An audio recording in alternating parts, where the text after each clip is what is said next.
ಊರಲ್ಲಿ ಒಂದು ಸಮಸ್ಯೆ ಇದ್ರೂ ಜೀವನ ನಡೆಸೋದೇ ಕಷ್ಟ. ಅಂತದ್ರಲ್ಲಿ ಹತ್ತಾರು ಸಮಸ್ಯೆಗಳಿದ್ರೆ ಆ ಊರಿನ ನಾಗರಿಕರ ಪರಿಸ್ಥಿತಿ ಹೇಗಿರಬಹುದು ಎಂದು ಊಹಿಸಿದ್ದೀರಾ? ಅಂತಹದೇ ಸಮಸ್ಯೆಗಳ ಸರಮಾಲೆಯನ್ನೇ ಹೊದ್ದುಕೊಂಡ ಊರೊಂದಿದೆ. ಆ ಊರು ಯಾವುದು ಅಂತೀರಾ? ಈ ಸ್ಪೆಷಲ್ ರಿಪೋರ್ಟ್ ನೋಡಿ.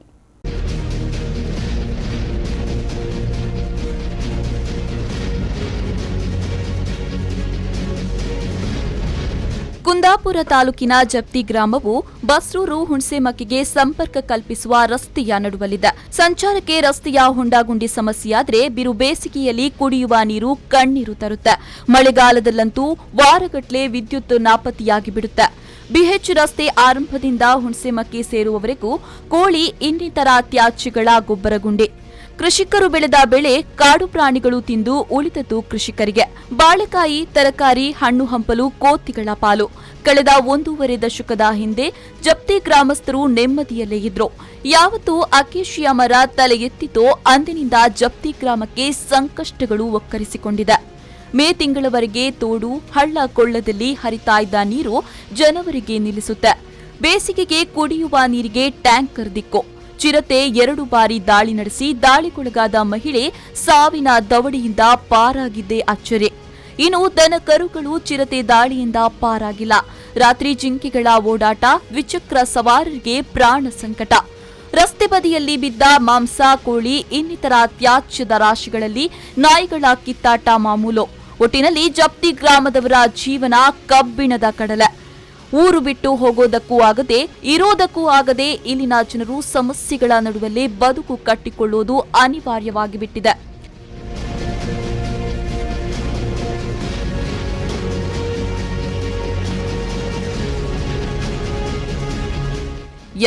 ಈ ಅಕೇಶಿಯಾ ಮರದಿಂದ ಅಲರ್ಜಿ, ಅಸ್ತಮಾ, ಚರ್ಮ ಕಾಯಿಲೆಯಂತಹ ಕಾಯಿಲೆಗಳು ಇಲ್ಲಿನ ನಿವಾಸಿಗಳನ್ನ ಆವರಿಸ್ತಾ ಇದೆ. ಅಕೇಶಿಯಾ ಜನರ ಮೇಲೆ ಬೀರುವ ಪರಿಣಾಮಕ್ಕಿಂತಲೂ ಹೆಚ್ಚು ಔಷಧೀಯ ಸಸ್ಯ ಸಂಕುಲವನ್ನೇ ನಾಶ ಮಾಡ್ತಾ ಇದೆ. ಅಕೇಶಿಯಾ ಪ್ಲಾಂಟೇಶನ್ನಿಂದ ಊರಲ್ಲಿದ್ದ ಎಲ್ಲಾ ಗಿಡಮೂಲಿಕೆಗಳು ಸರ್ವನಾಶವಾಗ್ತಾ ಇದೆ.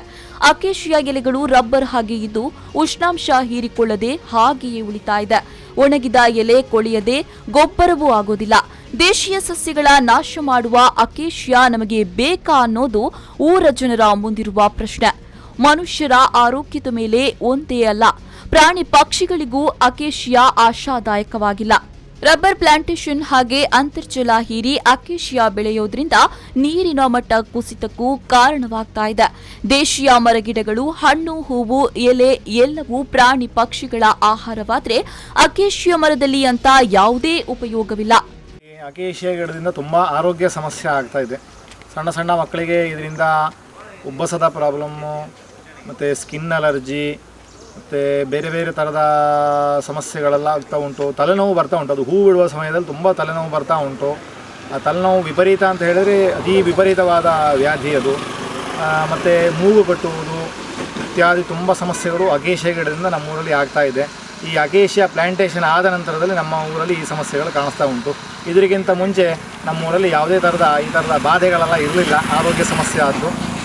ಅಂತರ್ಜಲದ ಮಟ್ಟವು ಕೂಡ ಈಗ ವಿಪರೀತವಾಗಿ ಕುಸಿದು ಹೋಗಿದೆ. ನಮಗೆ ಸಾಧಾರಣ ಏಪ್ರಿಲ್ ತಿಂಗಳವರೆಗೂ ಇಲ್ಲಿ ತೋಡಲ್ಲಿ ನೀರು ಹರಿವು ಇದ್ದಿತ್ತು ಮೊದಲು, ಈ ಅಕೇಶಿಯಾ ಬರಬೇಕಿದ್ರೆ ಮೊದಲು. ಈ ಅಕೇಶಿಯಾ ಬಂದ ಮೇಲೆ ಅಂತರ್ಜಲದ ಮಟ್ಟ ತೀರಾ ಕುಸಿದು ಹೋಗಿ ಈಗ ನೀರಿನ ಪರಿಸ್ಥಿತಿ ಬಹಳ ಹೇಳುತ್ತಿರುವುದು ಅಂಥ ಪರಿಸ್ಥಿತಿ ಬಂದಿದೆ. ಅಕೇಶಿಯಾ ಪರಿಸರಕ್ಕೆ ಮಾರಕವೇ ಹೊರತು ಪೂರಕವಲ್ಲ. ಕಾಡಿಲ್ಲದ ಕಡೆ ಪ್ಲಾಂಟೇಶನ್ ಮಾಡಲಾಗ್ತಾ ಇದ್ದು ಅಕೇಶಿಯಾ ಗಿಡ ಊರಿ ಹೋದ್ರೆ ಅದು ತನ್ನಷ್ಟಕ್ಕೆ ಬೃಹದಾಕಾರವಾಗಿ ಬೆಳೆಯುತ್ತೆ ಅನ್ನೋ ಕಾರಣಕ್ಕೆ ಅರಣ್ಯ ಇಲಾಖೆ ಅಕೇಶಿಯಾ ಬೆಳೆಸ್ತಾ ಇದ್ದಾರೆ ಎನ್ನುವುದು ಸ್ಥಳೀಯರ ಆರೋಪ. ಪಂಚಾಯತ್ ರಾಜ್ ಕುಂದಾಪುರ ಬ್ಲಾಕ್ ಸಂಯೋಜಕ ಈ ಹಿಂದೆ ಈ ಗ್ರಾಮಸ್ಥರಿಂದ ಅನೇಕ ಥರದ ಮರ ತೆರವುಗೊಳಿಸಲಿಕ್ಕೆ ಮನವಿ ಬಂದಿತ್ತು. ಅದರಂತೆ ನಾವು ಗ್ರಾಮ ಪಂಚಾಯತ್ ಗ್ರಾಮ ಸಭೆಯಲ್ಲೂ ಕೂಡ ಇದರ ವಿಚಾರವಾಗಿ ಪ್ರಸ್ತಾವಿಸಿದೆ. ತದನಂತರ ದಿನಗಳಲ್ಲಿ ಅಲ್ಲಿ ಆ ಗ್ರಾಮ ಸಭೆಯಲ್ಲಿ ಕೂಡ ನಾವು ನಿರ್ಣಯಗೊಳಿಸಿದ್ದೇವೆ. ಅವರು ಗ್ರಾಮ ಸಭೆಯವರು ನಿರ್ಣಯಗೊಂಡಂಥ ನಿರ್ಣಯಗೊಳಿಸಿದ್ರು. ಮುಂದಿನ ತನಿಖೆ ಕೂಡ ಅವರು ಮಾಡಿದ್ರೇನೋ ಗೊತ್ತಿಲ್ಲ. ಅವರು ಸಕ್ಷಮ ಪ್ರಾಧಿಕಾರಕ್ಕೆ ಬರಿಬೇಕಿತ್ತು, ಬರೆದಿದ್ರೇನೋ ಗೊತ್ತಿಲ್ಲ. ಈ ಹಿಂದೆ ಕೂಡ ಅನೇಕ ಅರ್ಜಿಗಳು ಹೋಗಿದ್ರು ಕೂಡ ನಿರ್ಲಕ್ಷ್ಯ. ಈ ಗ್ರಾಮ ಪಂಚಾಯತಲ್ಲಿ ಏನು ಹೇಳಿದ್ರು, ಜನರೇ ಇದ್ದು ಬೀದಿ ಬರುವಂಥ ಸ್ಥಿತಿ ಆಗಿದೆ. ಇಲ್ಲಿ ಮೆಂಬರ್ಗಳು ನಮ್ಗೆ ಯಾರು ಏನಂತ ಗೊತ್ತಿಲ್ಲ. ಎಲೆಕ್ಷನ್ ಟೈಮಿಗೆ ಮಾತ್ರ ಮೆಂಬರ್ಗಳು ಹೊರಗೆ ಬರ್ತಾರೆ ಹೊರತು ಬೇರೆ ಟೈಮಲ್ಲಿ ಬರುವುದಿಲ್ಲ. ಇಲ್ಲಿ ಅವರು ಮೆಂಬರ್ಗಳಿರುವಂಥದ್ದು ಅವ್ರದ್ದೇ ಆದ ವ್ಯಾವಹಾರಿಕವಾದ ಹಣ ಮಾಡುವಂಥ ಒಂದು ಸ್ಥಿತಿ ಉದ್ಭವ ಆಗಿದೆ. ಗ್ರಾಮದ ಸಮಸ್ಯೆ ಕೂಡ ಯಾರೂ ಕೇಳುವಂತಿಲ್ಲ, ಕೇಳಿದವರಿಗೆ ಹಿನ್ಮೆಟ್ಟುವಂಥ ಕೆಲಸ ನಡೀತಾ ಉಂಟು. ಜಪ್ತಿಯಲ್ಲಿನ ಅಕೇಶಿಯಾ ಮರಗಳ ತೆರವು ಮಾಡುವಂತೆ ಗ್ರಾಮ ಪಂಚಾಯತಿ ಸಭೆಯಲ್ಲಿ ನಿರ್ಣಯ ಮಾಡಿಕೊಟ್ರು. ಅರಣ್ಯ ಇಲಾಖೆ ಗ್ರಾಮ ಪಂಚಾಯತ್ ನಿರ್ಣಯ ಏನು ಮಾಡಿದೆ ಎನ್ನುವುದು ತಿಳಿದಿಲ್ಲ. ಊರಿನ ನೆಮ್ಮದಿ ಹಾಳು ಮಾಡಿದ ಅಕೇಶಿಯಾ ಮರಗಳನ್ನ ತೆರವು ಮಾಡಿ ಸ್ಥಳೀಯ ಮರಗಿಡಗಳಿಗೆ ಪ್ರಾಮುಖ್ಯತೆಯನ್ನ ಕೊಡಬೇಕು.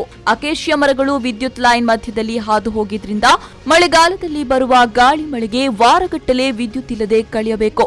ಹೀಗಾಗಿ ನಮ್ಮ ಗ್ರಾಮದ ಸಮಸ್ಯೆ ಪರಿಹಾರ ಮಾಡದಿದ್ರೆ ಸಂಬಂಧಪಟ್ಟ ಇಲಾಖೆ ಮುಂದೆ ಧರಣಿ ನಡೆಸುತ್ತೇವೆ ಎಂದು ಗ್ರಾಮಸ್ಥರು ಎಚ್ಚರಿಕೆಯನ್ನ ನೀಡಿದ್ದಾರೆ.